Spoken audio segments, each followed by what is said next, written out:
This compliance program focused on external gaming machine advertising at licensed venues across New South Wales. So the intention of the program was to see the alteration or removal of signs like VIP lounge signage or prosperity lounge, or all those other variations of the theme that inevitably led back to the presence of gaming machines at the venue. VIP signage was identified as an election commitment by the incoming government. We had been seeing a real increase in the extent of the signage. The industry had sort of transitioned from the old static signage and things were becoming more digital, they were bigger, and then there were some venues that were absolutely plastered with VIP lounge signage. The external gaming-related signage campaign was about realigning industry practices with legislation that already existed. Section 44(6) of the Gaming Machines Act actually defines what a gaming-related sign is. So that can be considered something that promotes the availability of gaming machines at a venue.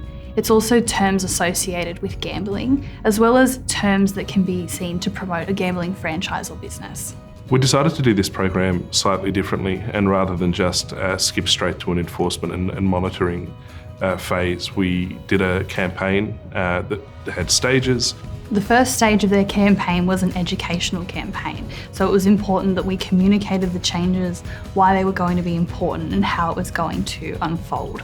We needed to afford industry the time to make these changes, and so we had a lead up of a couple of months where we provided a lot of industry communications, webinars and a lot of on-site engagements. We had inspectors conduct over 530 on-site engagements with operators so that they understood their obligations.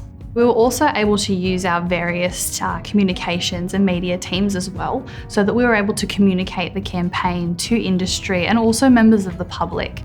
We were also able to create a report of breach function, where we could get that buy-in from the public and also from venues to report something if they saw it. Stage 2 of the campaign had a compliance approach. Venues were required to comply. However, consideration was made if they'd made a reasonable attempt or if there were factors that were outside of their control that had prevented them with complying. However, if no effort had been made, it was a compliance approach where an enforcement action would be taken.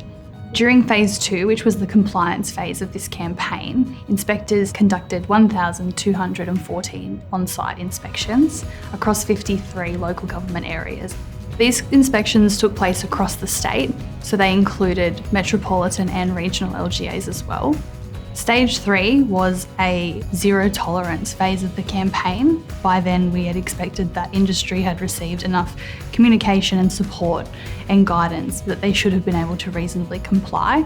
And from that point on, there was going to be another escalated enforcement approach. But pleasingly in phase 3, we didn't see any instances of non-compliance. The team has been actively monitoring this space to see if there's any emerging trends or anything new that has popped up to circumvent the rules. My name is Dean Ferros and I'm one of the directors of JDA Hotels.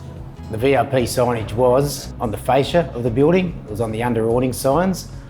As a licensee of the Mountbatten Hotel, I heard of the information through the AHA, Liquor and Gaming, our local liquor court. We use the space now to promote our food, our special drinks and accommodation. The benefits to our business now is we can focus on advertising a lot more of a broader aspects of the hotel, not just gaming, which has been beneficial for the community. This campaign has essentially become the template for how we undertake these sort of compliance activities. The feedback that we got from licensees and club secretaries and also the peak bodies was that this approach was a very successful one and they welcomed it.